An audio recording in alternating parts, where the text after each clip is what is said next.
family, welcome back to another episode of The Farm. If you're new here, you are most welcome. Please consider subscribing if you haven't already, and also turn your notification bells not to miss out on any episodes of The Farm. And of course, to all our returning subscribers, thank you. We really appreciate you guys so much. Asante sana and karibuni to Value Farm. Well, we are here at the farm. It's a beautiful day. The sun is out. Goodness. Because of these rains, when you have the sun, at least, you know, there's some relief a little bit. I know most of you may be wondering, why is she even really thanking God for the sun? Because, you know, as a farmer, you should be happy about the rains. But you know what? The rains have been here for so long. That's why we want, you know, the balance of the rain, then the sun. At least it makes life better for a farmer as well. Because when it's really one season and it's really too much, then it becomes a problem. But anyways, we are right here. And of course, I'm here to share with you guys some of the activities at the farm, and also some of the progresses, and also teach you guys some of the things that we are doing at the farm, or maybe just motivate someone out there about what we are currently doing. Value Farm is a mixed farm, and we have goats, we have sheep, we have pigs, we have some poultry at the farm. And of course, with all that put together, it's not cheap. It's not really cheap to maintain all these animals in one area. And of course, that will come at a cost, because the feeding costs, management costs, security costs, like general costs are just too high in case you're really doing so many things at the same time. But as long as you start small, then you expand, you learn from experience, then expand. That is way better. So with all the high costs, what we decided is to find solutions to the high costs that we have at the farm, especially with the feeding, how we are feeding these animals. Because when you're going to feed all these animals, it's going to be very difficult for you, especially if the land is maybe small, maybe you have, you know, limited amount of land. So that is also comes at a cost, because, you know, with Value Farm, this is a free range kind of farm. Everything is on free range. The goats are on free range, the sheep on free range, we have our poultry on free range, so we need enough space for all that. Apart from the pigs. The pigs are the ones that we have in pens, but of course still the cost of, you know, feeding is really very high. So we came up with solutions that we always share with you, that in case you're going to start your farm, what are you going to do? Plant your feeds. Planting your feeds even before you stock in your animals is more advisable, because we learned from our mistakes. We learned from what was happening on ground. Of course, in the beginning, we knew what we were supposed to do. You know, we planted a few acres, but the amount of feeds that we planted weren't enough. We underestimated. We learned from that. Then we, of course, expanded. But even before we expanded, even the type of the feeds that we bought in, you know, because we were just beginning to plant these feeds here and there, we tried different breeds of maize, different breeds of soya to plant. But we realized, you know, because we were starting, we planted a variety of them. This time round, we decided to go with the one that really did better. So we are right here in the maize field, as you can see. I think you can see from the excitement that I have in my face right now, because if it wasn't really nice, I wouldn't be smiling. But we are right here with our maize, at least this season. I know I have showed this, I think, in one of the shots or wherever, but the maize that we planted this season, I'm really so grateful for the company. In fact, this is not even sponsored, but for the company that we used, because we tried to plant it last season, it did very well than the other breed that we planted. So we felt like, let's just concentrate on the one that really did well last season. So this is the one that we planted, that is the DK777. Yeah, it is amazing. At least we feel we are going to get more this season compared to what we harvested the previous season. And I'm really so proud about what we have done as a team, because we did all the necessary precautions when we were planting this. Of course, we put in the fertilizers, we made sure the weeding was done, the spraying was done on time as well. And of course, with security purposes, we need to make sure that the maize is also protected at the farm. So we've done all that so that, you know what, because this is like an open field, like people can come in and maybe steal the maize, people can bring in their animals to come and graze in here, but at least we have made sure that everything is done properly. That's why I'm so proud to come to you guys, to share with you guys the good news and the maize that we have right here. As you can see, this is just a smaller section, guys, but we have a few acreages that we've really planted. And and I wanted to share with you guys. So this is amazing. I'm so proud of ourselves as well, that we have learned from our mistakes and we are still improving. If we get something that is even better than this, we can also try it out. Like I told you, like in other videos, learning does not stop.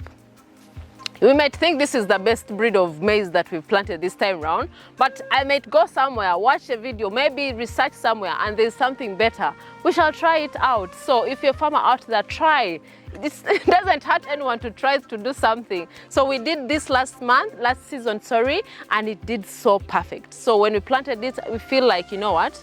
We are going to get even more maize. We are going to get a larger amount of quantity of maize that we are going to use for our pigs and also our goats. Because remember, I know some of you have seen some of our goats feeding, you know, on the maize bran. We put for them some soya and also pellets as a mixture for them to feed. Then of course the majority we also feed to the pigs at the farm. So feeding costs are going to be cut a little bit, because when you go to these maize millers, it is really very difficult to compete with the outside market, because most of them are even exporting to other countries, neighboring countries like Kenya, Tanzania, Sudan, you know, because they come for the maize in Uganda. So it is really very difficult, especially in the peak seasons whereby the maize prices go up.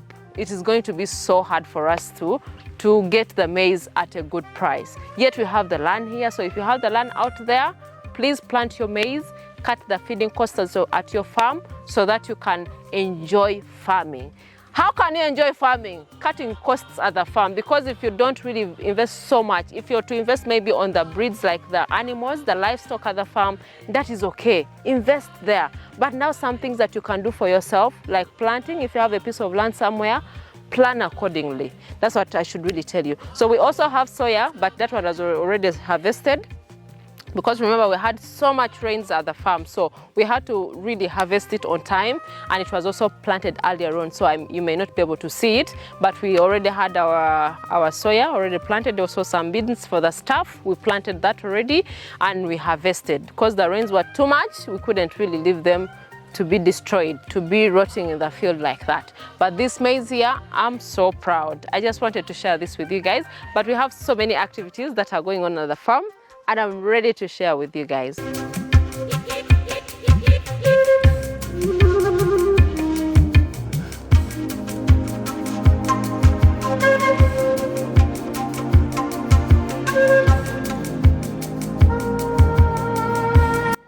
another thing that I don't want to leave out, guys, is like means of cutting costs, because we are here to discuss about cutting costs in feeding, especially even for the staff. Because remember, this is not only for the animals, but we also feed our staff. So they make the posho from the maize that we are going to make here, which is going to cut your costs as well. Then of course, for those who really may be thinking, oh, just because you guys have a large pieces of land, so it may not be viable to us to do the same.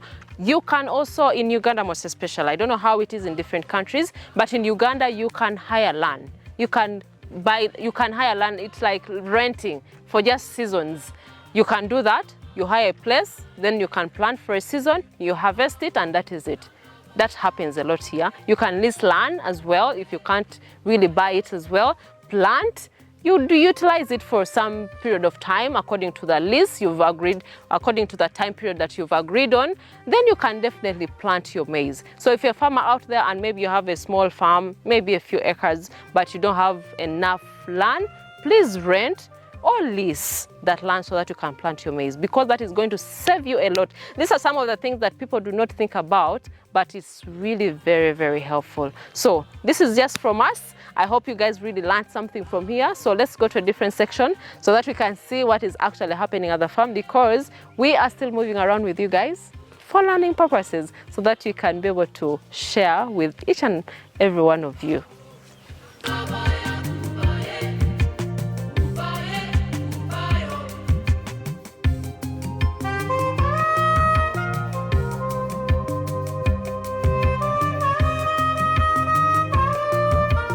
Guys, we are right here. You know, we are doing our rounds properly, and on this video we are discussing about cutting costs at the farm. This is for the staff. So, you know, feeding staff as well may become a problem to most of us, especially when you're beginning your farms, because when you're starting, you're minding about, maybe you've invested already on the land, you bought the land, then you've invested on the breeds, construction, all that. It's quite difficult, you know, when you think about, you know, the people who come on ground, then buying their feeds as well. It's not easy. So what we did, of course, in the beginning when we started, we used to buy as well because, you know, we had just bought the land. It wasn't easy for us to, you know, plant immediately. Our main focus was, you know, structures, stocking the livestock at the farm, all that. But realize, you know what?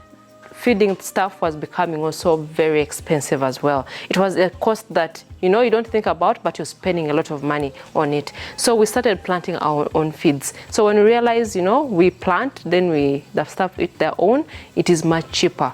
The management that we had in the beginning it was not really very properly put together because we started planting in smaller sections.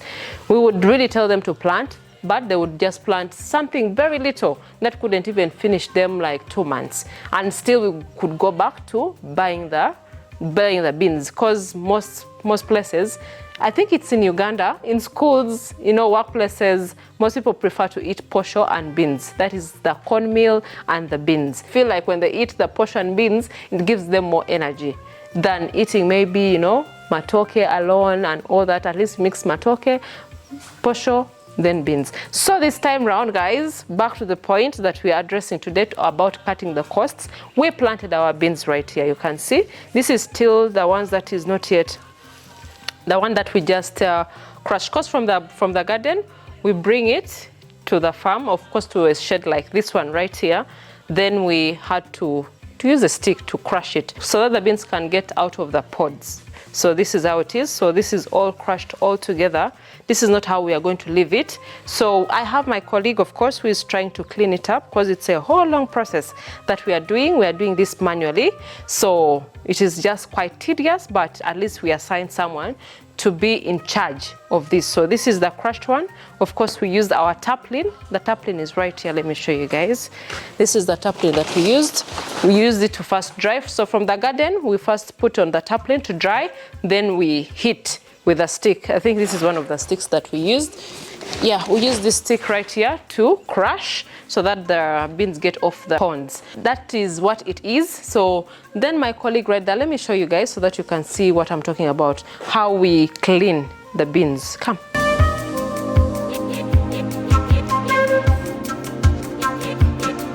So guys, right here, we are using this for sorting the beans so that we can clean it properly.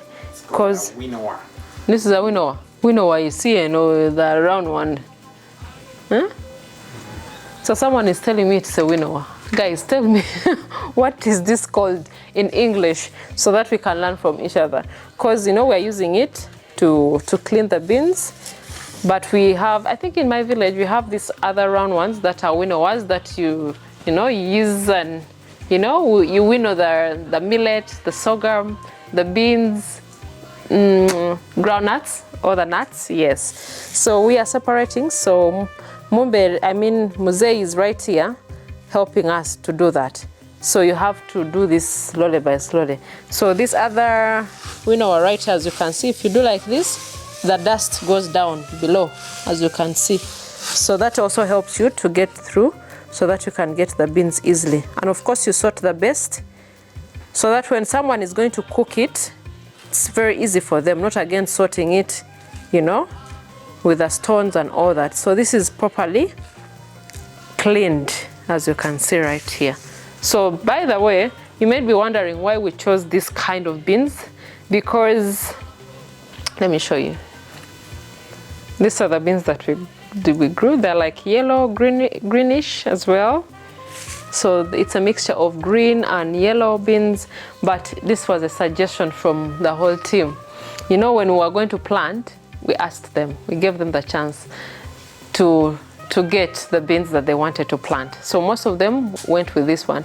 And the reason as to why they selected this kind of beans, it's because it gives them like thick soup. So they were saying that this one is much sweeter, much tastier. So all of them were like, we prefer the yellow beans. So this is what they preferred and they planted. And I'm so proud of the team because they really put in much effort into these beans as well, because we told them the experiences that we had before and how it was really very difficult, them calling all the time, we want beans after 1 week or 2, that buying beans was really very expensive, because a kilo of beans, we were buying it at around 3,800, around that price. That is not cheap. So you imagine if you're going to get like 100 kgs and it's just going to spend a few days, and it's going to be too much, you know. So that's what really happened. So we talked to them, we told them we don't want to go through the experiences that we had before, so they had to plant these beans right here. But good enough, they really listened. As a team, they even decided, before even the people who take the animals, the herdsmen, decided that they should also be part of the team to go to the garden, at least to plant. So we did it as a team. We planted together, we had to weed together, you know. Of course, we have specific guys for the garden. There are like 4 people who are supposed to be at the garden full time, but the other team also at least sacrificed a few hours to go to the garden, to help out with the weeding, to help out with the planting, which was a good thing, because they said they don't want to really suffer. And always, you know, with the cook, we give them the quantity they're supposed to cook. So they were like, we don't want to suffer next time. We want us to really be free, so that at least every season we don't have to disturb you guys to buy for us the beans. So let us do our best so that we plant. So they planted this. Of course, with the maize, we had a different team that helped us to plant. Then also a different section. It's just a smaller section that they also helped, because, you know, it is teamwork. And we put them to understand that, you know what, if you do this together, this is going to help both of us, so that at least you guys can be happy and we're also happy at the same time. So this is the results. I'm really so proud of them. At least so far we have, I think, 3 sacks that are already sorted out. Let me show you one of them that is already sorted out. Some is on the other side of the farm, so it is Musei who is helping us here, and of course some is still in the tarpaulin. Yes. So guys, this is what we have sorted out right here.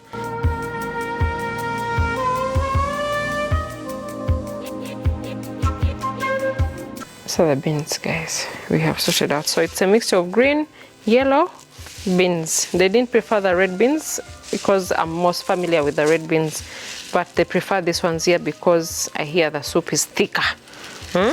So this is basically it, guys, for the feeding. I'm so proud of the team. They have, you know, they've really helped us as well, because, you know, without teamwork, things cannot be done at the farm properly, because, you know what, we put efforts together. They make life easier for us. We make life easier for them as well, so that we don't come when we're not happy with them, you know. That's how it is. But it's just an update. I wanted to share with you guys this, and also motivation, or someone out there who is having a farm and finding difficulty with, you know, feeding and also what to give to the staff. These are some of the things that you can plant. Of course, we have other things that we've planted for food at the farm, because we have some cabbages for them. Then we also have spinach for them. So they planted some spring onions for them as well. So we have pumpkins that they're planted as well. So they keep mixing here and there. Then of course, sometimes, you know, we give them some meat also. You know what? You put some meat, some greens in there. So that they get also more motivated working, doing work for you as well, which is really very good for them. Yeah, so guys, let's go to the other section and we see what's actually happening.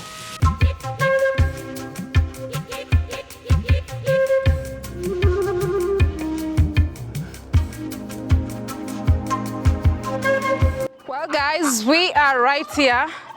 You know, it is time to feed these chickens here, but because we do feed them twice, but I know I'm going to do for you a detailed video on the free range and how we are doing it. So basically, I just wanted to conclude the other video so that we can be able to, you know, these chickens have seen the food, that's why they are running.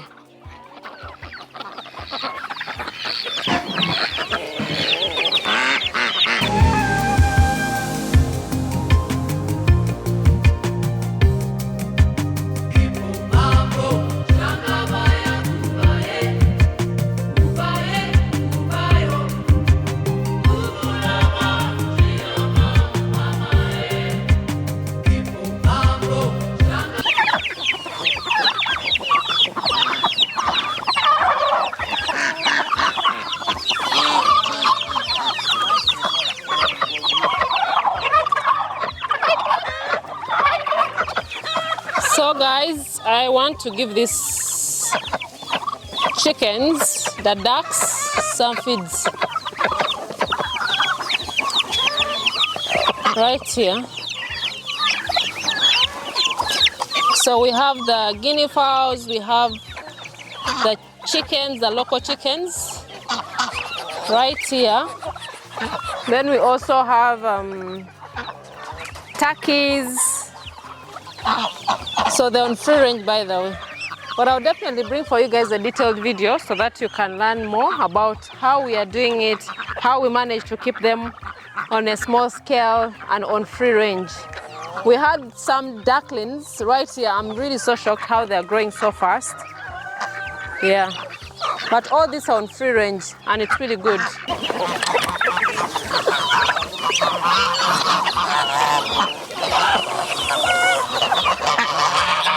Huh? The security are coming. These are the geese right here.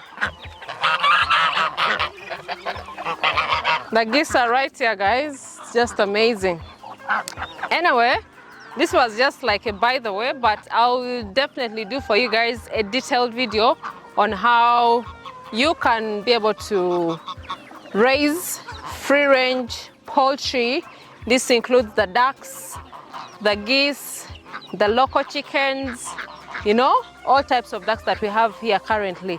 These ones are still here because we are still sorting out their water source, the dam where we are supposed to put them, but soon I'll definitely bring for you a detailed video on that and the free range kind of system, how we are able to do it the way it is right here.